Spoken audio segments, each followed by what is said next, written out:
Kamusta muli mga ka-drawing? Another day na naman para gumuhit. Kaya naman hanggang determinado pa ako, simulan na natin guys.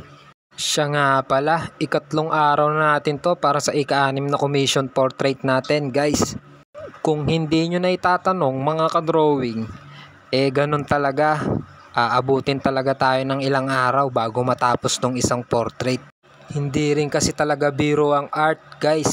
Kakailanganin mo talaga ng panahon, araw at oras para matapos ang isang artwork. At syempre, sa bawat pagguhit natin guys, kailangan natin ng inspirasyon.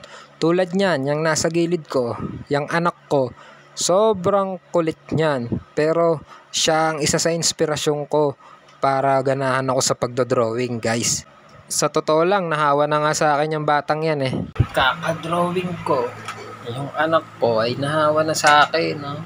Nagdo-drawing na rin. Baka mas gumaling ka sa akin yan, anak, ha? Okay ba? Tingnan ang drawing. Wow, napakaganda naman.